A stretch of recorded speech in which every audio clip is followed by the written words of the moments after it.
আসসালামু আলাইকুম বন্ধুরা, চলে আসলাম নতুন একটি ভিডিও নিয়ে আবারও আপনাদের মাঝে। তো আজকে রান্নাটা অনেক মশলাদার।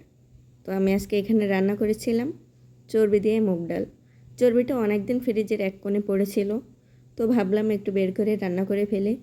ঝটপট রান্না করার জন্যই আমি ডাল দিয়ে এটি রান্না করে ফেলেছিলাম।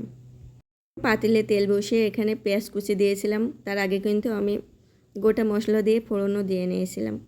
তো পেঁয়াজগুলো একটু লাল লাল হয়ে আসলে এর ভিতরে আমি বেটে রাখা আদা এবং রসুন দিয়ে ভালোভাবে নাড়াচাড়া করে নিচ্ছিলাম।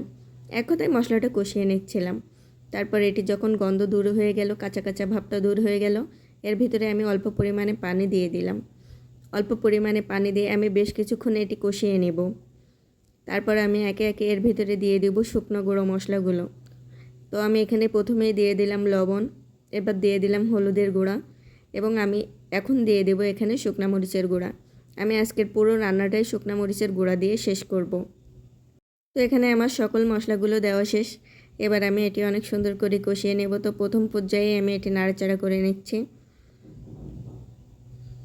তো ভালোভাবে নাড়াচাড়া করা হয়ে গেলে এটি যখন কষানো হয়ে গেল, মশলার তেল উপরে উঠে এলে আমি এর ভিতরে দিয়ে দেব চর্বিগুলো। চর্বি কিন্তু আমি আগে জাল করে ফ্রিজে রেখে দিয়েছিলাম।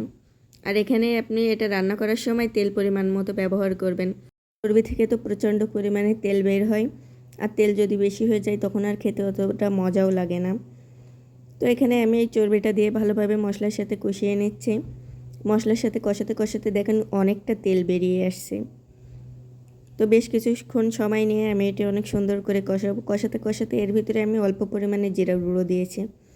প্রাথমিক পর্যায়ে কিন্তু আমি অনেক অল্প পরিমাণে দিয়েছি, কারণ আমি শেষ স্টেপে আবারও একটু জিরার গুঁড়ো ব্যবহার করব।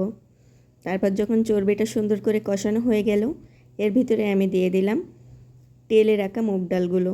কিন্তু মুগ ডালগুলো খালি কড়াইয়ে টেলে ধুয়ে রেখে দিয়েছিলাম। মুগ ডাল কিন্তু না টেলে রান্না করা যায় না। যাই কি আমি জানি না, তবে আমরা সব সময় এই মুগ ডাল টেলে নিয়েই রান্না করি।